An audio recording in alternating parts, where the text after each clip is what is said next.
비 오는 밤, 남편이 자리를 비운 사이 난 그의 형과 단둘이 남겨졌습니다. 그날 밤, 나를 여자로 처음 봐준 사람은 남편이 아닌 그의 형이었습니다. 남편과의 냉랭한 관계에 지쳐있던 나, 가족여행에서 남편이 급히 떠나고 숙소에 나와 남편의 형만 남겨졌어요. 그는 조용히 물었죠. 요즘 괜찮아요? 낯선 위로였지만 너무 따뜻했어요. 그날 이후로 우리는 자꾸만 서로의 마음을 확인하게 됐고, 어느새 매번 조심스레 서로를 안고 있었죠. 죄라는 걸 알면서도 그와 함께 있을 때면 살아있는 기분이었어요.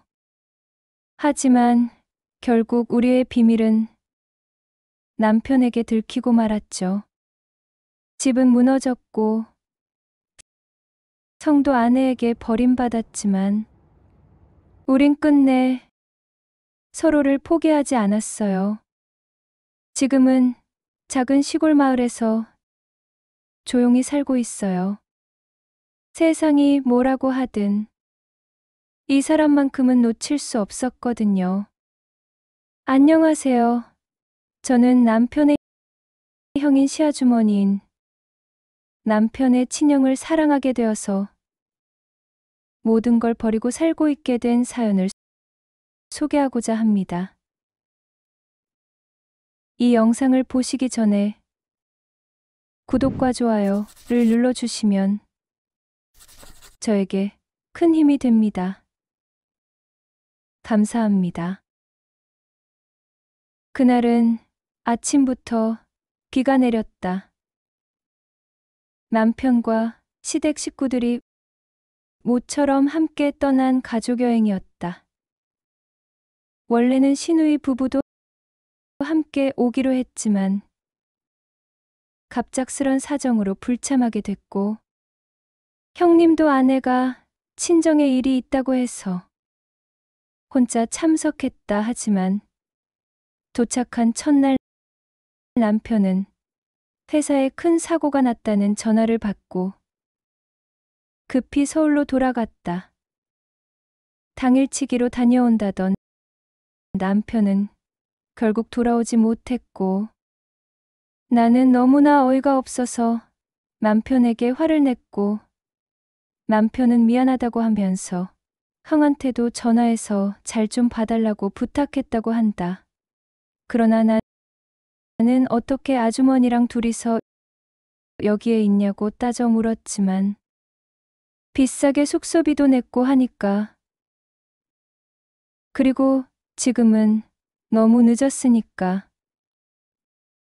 내일 아침 일찍 오라고 하면서 친형이니까 당신을 잘 지켜줄 거니까 안심하고 좀 불편하더라도 참고 형하고 술 한잔하고 문단속 잘하고 잘하면서 전화를 끊어버렸다. 나는 멍하니 앉아서 아주머니와 어떻게 보내야 할지 머리가 아파왔다. 그리고 이것이 우리의 운명이 바뀔 거라는 걸 아무도 알지 못했다. 그날 밤 숙소엔 나와 남편의 형만 남게 됐다. 거실엔 비 오는 소리와 TV 소리만 가득했고 우린 일부러 서로 눈을 피했다. 그는 남편의 친형이었고 나는 그의 동생의 아내였다 하지만 지금은 여기에 둘이 남아있게 됐고 서로가 너무나 어색하게 저녁 식사를 하게 되었다. 아주머니도 너무나 어색하였는지 아무 말도 안 하고 식사를 마쳤다. 그리고 얼마 지나지 않아서 소파에 앉아서 둘이 어색하게 보다가 아주머니가 재수씨, 이 상황이 어색하고 하니까 술이나 한잔하는 게 어떠냐고 말을 건넸다. 나도 이렇게 있다가는 숨이 막힐 것 같아서. 네, 그러시지요. 라고 대답하면서 제가 술상을 차릴게요. 잠시만 기다리세요 라고 말하자 시아주머니는 아니에요. 제가 차릴게요.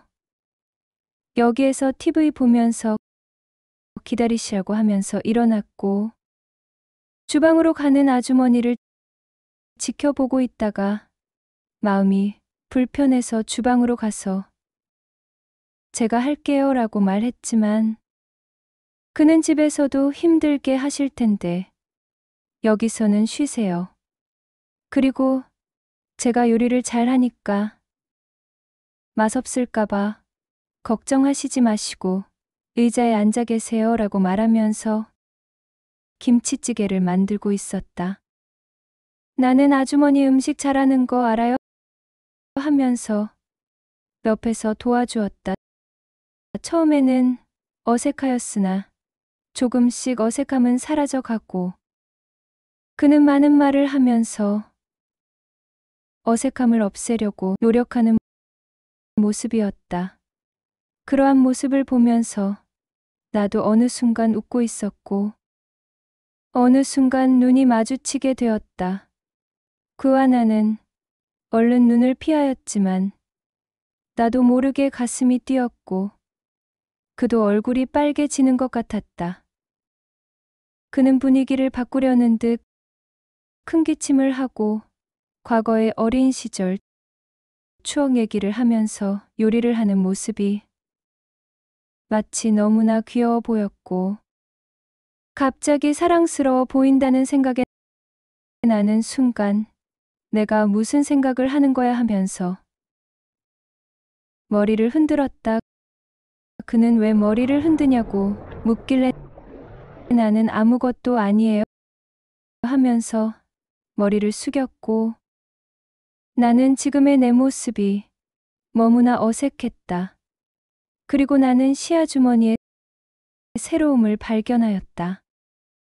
그날 처음으로 나는 그 사람의 눈을 제대로 들여다보게 되었다.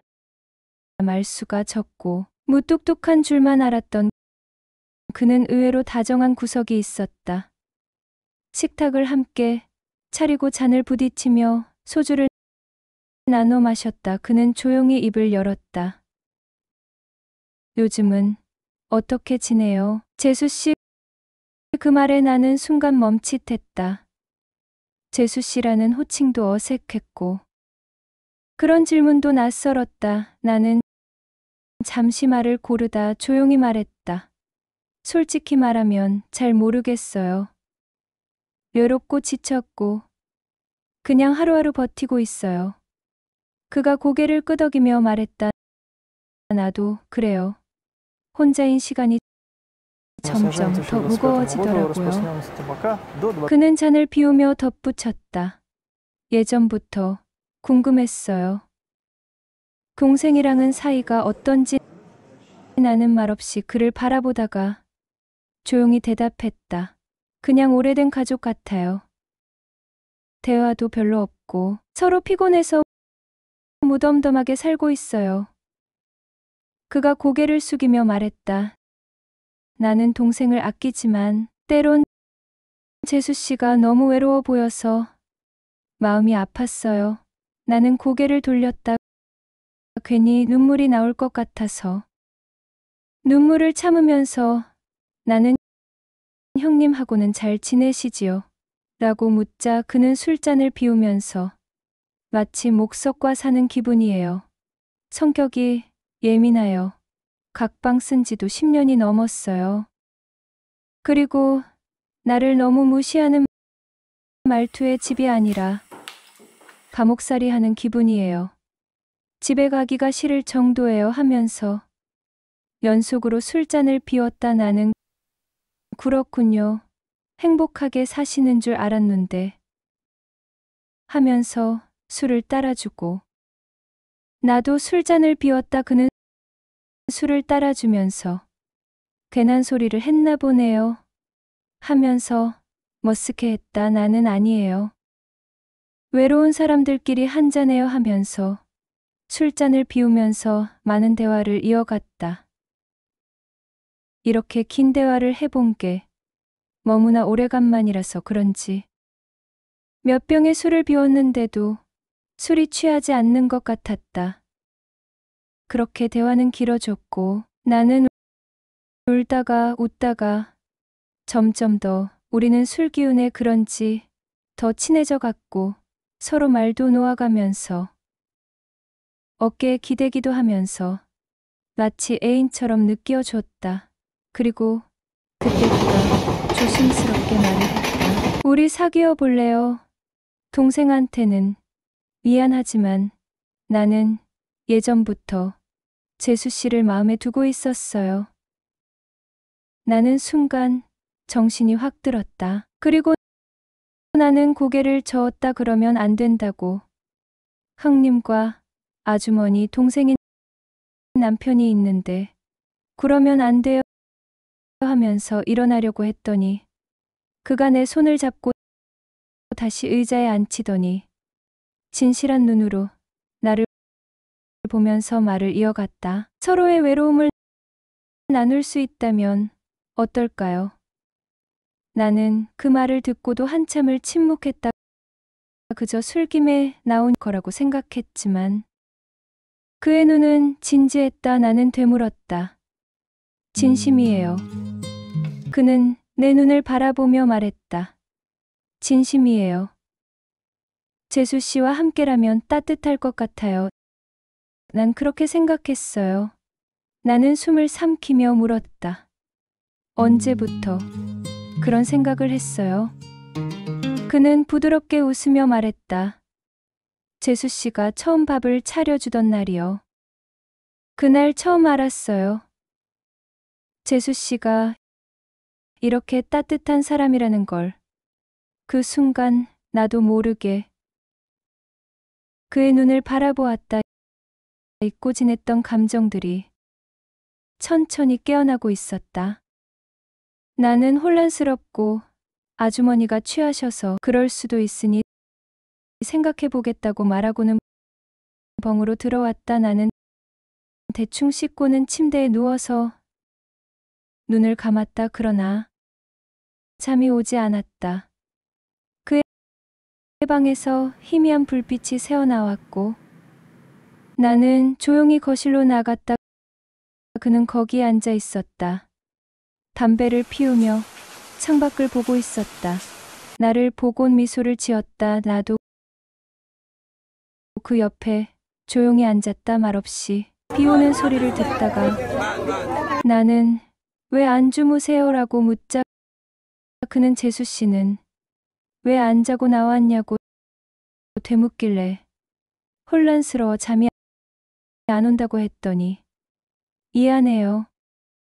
괜한 말을 해서 잠도 못 자게 했다고 하면서 신경 쓰지 말고 자라고 하기에 나는 다시 물어봤다.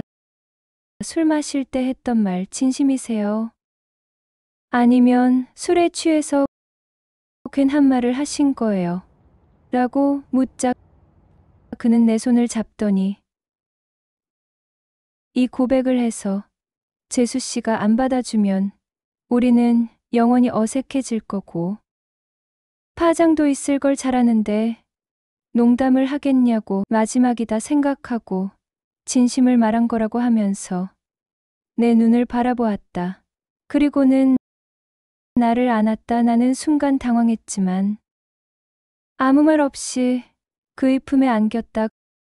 그리고는 가볍게 입맞춤을 하고는 잘 자라고 하면서 그는 그의 방으로 들어갔고 나는 그런 행동에 감동을 했고 나를 진정으로 아끼는구나 생각하면서 방으로 들어가서 잠을 청했다.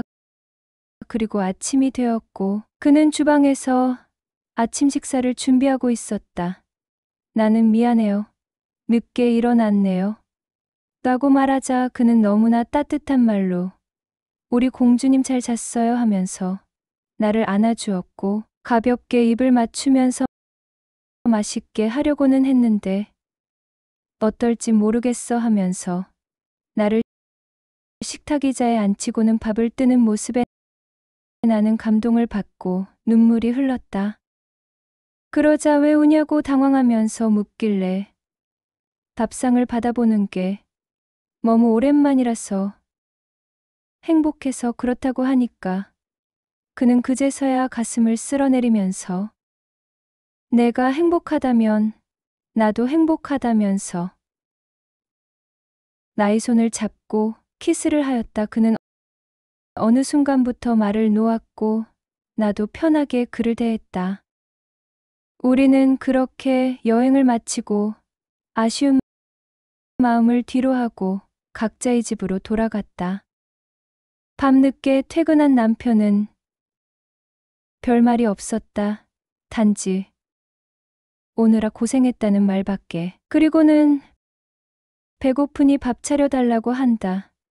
나는 너무 화가 나서 남편에게 어제는 별일 없이 보냈냐고 물어봐야 하는 거 아니냐고 물었더니 남편은 형한테 연락받았다고 간단히 술 한잔하고 당신은 피곤하다고 먼저 들어가 잤고 아침에 일찍 올라왔다고 연락을 받았다면서 남편은 밥이나 달라고 한다. 나는 속으로 내가 여자로서 매력이 없다고 생각하는 건지 아니면 친형이라 믿는 건지 알 수는 없지만 남편의 무관심과 배려 없는 남편에 대한 정은 오래전부터 남아있지 않았다.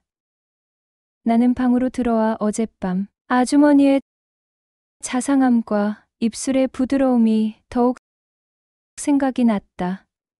그래서 잘 지내세요라고 문자를 보냈다. 그러자 곧바로 연락이 왔다. 별일 없냐고 연락이 왔고 나는 아무 일 없다면서 문자를 보냈다. 그리고 그는 너무나 보고 싶고 사랑해. 내가 곁에서 지켜줄 테니 힘내라는 답장을 보는 순간 눈물이 하염없이 흘러내렸고 그 사람에 대한 그리움과 사랑이 더욱더 커져갔다. 그 순간 남편은 무덤덤하게 들어왔고 나는 얼른 메시지를 지우고 베개를 가지고 거실로 나가버렸다. 그 후로 우리는 만나지는 못했지만 사소한 것 하나라도 공유했고 더욱더 사랑의 감정이 커져버리고 있었다. 어느 날 그가 말했다. 근처에 볼 일이 있어 나왔는데 커피나 한잔 할래? 나는 알겠다고 대답을 하고 예쁘게 보여야 하겠다는 마음으로 정성껏 화장을 하고 카페로 빠르게 달려갔다.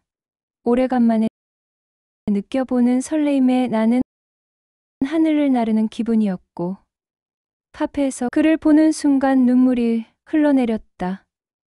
그리고는 나도 모르게 그에게 안기면서 보고 싶었어요라고 말하자 그는 나도 보고 싶었어 라며 여기서 이러면 안 되지 하면서 나를 자리로 안내했다. 나도 순간 얼굴이 붉어지면서 주위를 살폈더니 다행히도 사람은 많지 않았다. 우리는 손을 잡은 채 자리에 앉아서 커피를 시키고 그는 나에게 말했다. 재수 씨는 우는 것보다 웃는 모습이 더 예쁘니까 이제부터는 울지 마라고 말하는데 가슴이 뛰었다. 나는 예쁘게 봐줘서 고맙다고 하면서 나는 재수 씨가 아니라 이름을 불러달라고 했다. 그는 그래도 되겠어 하면서 그는 이름을 불러줬고 나는 오빠라고 불렀다.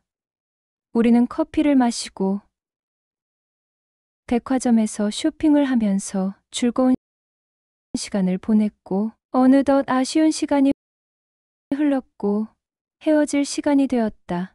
그는 나를 가볍게 안아주면서 오늘 너무나 행복한 시간이었다고 하면서 가볍게 입맞춤을 해주었다. 나도 저도요.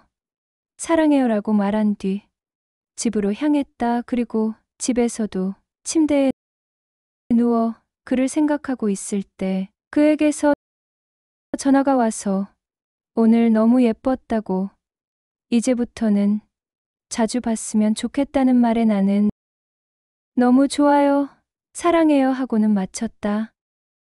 세 번째 만남은 계획되지 않았다. 우연히 그 근처를 지나던 그가 잠깐 얼굴만 보자고 했다. 우리는 근처 공원 벤치에 앉아 있었다. 바람이 불고 머리가 흩날렸다. 그는 내 머리카락을 정리해주다. 내 손을 가볍게 잡았다. 나는 그의 손에 따뜻한 느낌이 전해져 왔다. 나는 그의 어깨에 머리를 기대고 눈을 감았다. 우리는 잠시 만남을 뒤로하고 집으로 돌아왔다.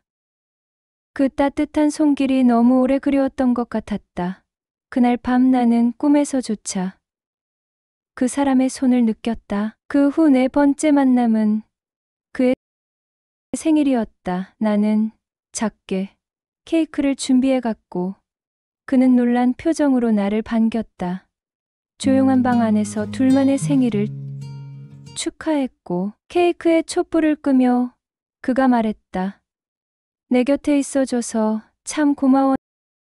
나는 눈물을 참지 못했고 그는 조용히 나를 안아주었다.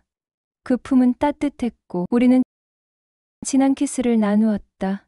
그 순간 그의 아내에게서 전화가 왔고 우리는 다급하게 헤어졌다. 다섯 번째 만남은 내가 먼저 연락했다. 무슨 일이냐는 그의 물음에 그냥 보고 싶었어요라고 답했다. 그는 한참을 침묵하더니 주소를 보냈다. 우리는 조용한 레스토랑에서 저녁을 먹었고 그는 나의 손을 꼭 잡았다. 더는 말이 필요 없었다. 나는 그날 밤 혼자 집에 돌아오며 울었다. 이게 사랑일까, 죄일까? 가슴이 너무 아팠다. 여섯 번째 만남은 우리가 함께 바다를 보러 간 날이었다. 파도 소리 사이로 그는 내 어깨에 살짝 기대었다. 나는 그 기대는 무게에 심장이 떨렸다. 돌아오는 차 안 그는 라디오를 틀었고 조용한 발라드가 흘렀다. 나는 처음으로 그의 손등에 키스했다.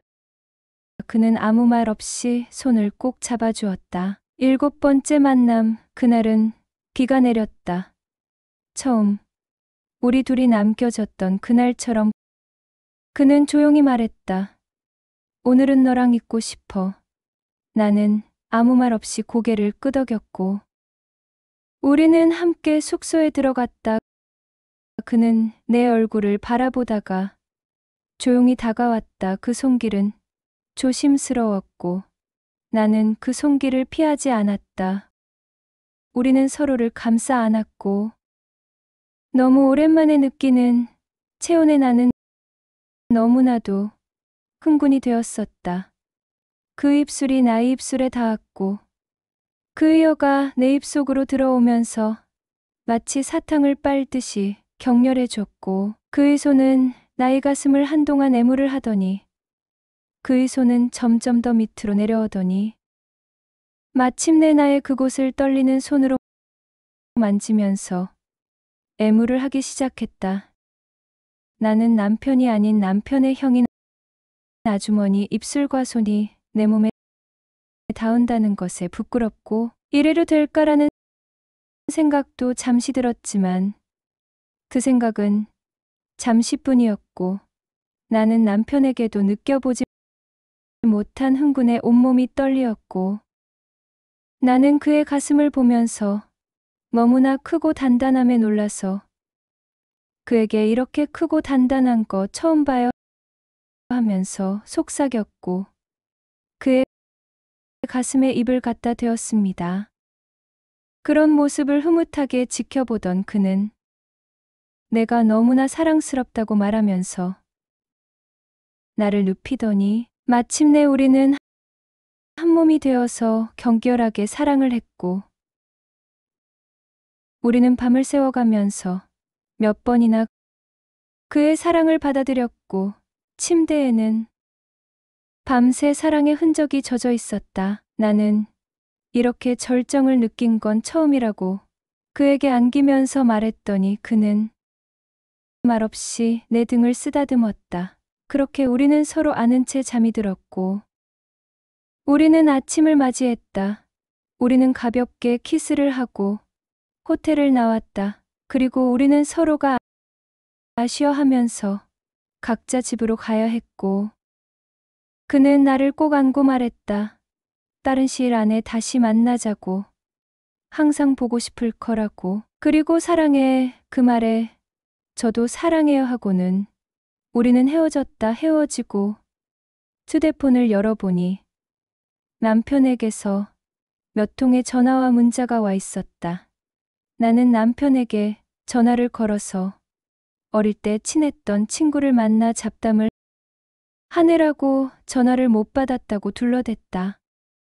그날 이후 우리는 각자의 일상으로 돌아갔다. 하지만 마음은 돌아가지 못했다. 매일 밤 그 사람의 체온을 떠올렸고 그 미소가 그리웠다. 다시는 안 될 일이라 다짐했지만 어느 날 그가 다시 나를 찾아왔다. 난 너 없이 안 되겠어. 그 말에 나는 무너졌고 우리는 또다시 같은 죄를 반복했다. 그 후로 몇 달간 우리는 조심스럽게 만남을 이어갔다. 들킬까 두려웠지만 멈출 수 없었다. 하지만 결국 그날이 왔다. 남편이 우리의 메시지를 보게 되었고 모든 것이 들통났다.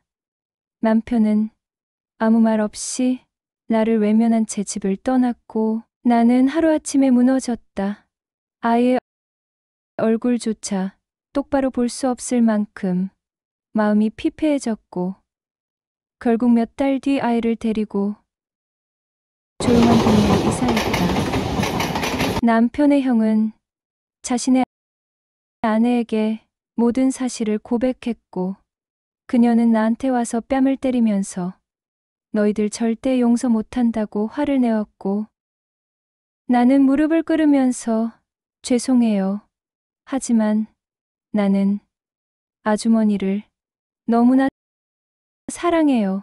하늘에서 죄를 내린다고 해도 저는 포기 안 할 거라고 그이와 헤어져서는 못 살 거라고 울면서 애원했고 결국은 그녀도 진저리를 치면서 밖으로 나갔고 얼마 후 그녀는 모든 재산을 위자료로 받고 이혼을 하였다. 형은 동생에게도 무릎을 꿇고 용서를 빌었다. 동생은 형의 멱살을 잡고 온갖 욕을 하면서 폭력을 휘둘렀지만 그는 아무럴 반항도 없이 맞고만 있었고 용서해달라는 말밖에 하지 않았다. 그리고 얼마 후 우리는 이혼을 하였고 남편은 마지막으로 너희 둘은 절대 용서 못할 거고 내 눈에 보이지 말고 애들도 절대로 볼 생각하지 말고 너희들은 죄를 받을 것이라면서 떠나갔다. 몇 달 뒤 우리는 조용한 시골 마을에서 마지막까지 함께 하기로 맹세하고 우리는 혼인신고를 마치고 사람들의 시선을 피한 채 작고 조용한 집에서 함께 살기 시작했다. 그곳엔 세상의 소음도 비난도 없었다. 오직 우리 둘의 숨결만이 조용히 흐르고 있었다. 어느덧 10년이 지나가고 나이도 들었지만 여전히 이 사람은 나를 아껴줬고 사랑을 해주었고 이 세상을 떠날 때 같은 날에 같은 시간에 함께 가자고 다짐하면서 오늘도 우리는 우리만의 행복을 느끼면서 살아가고 있다.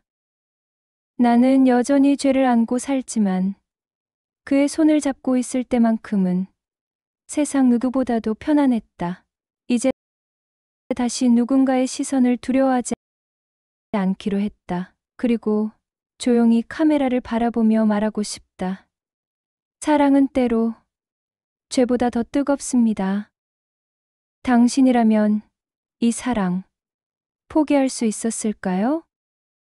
좋아요와 구독, 그리고 댓글로 당신의 생각을 들려주세요. 시청해 주셔서 감사합니다.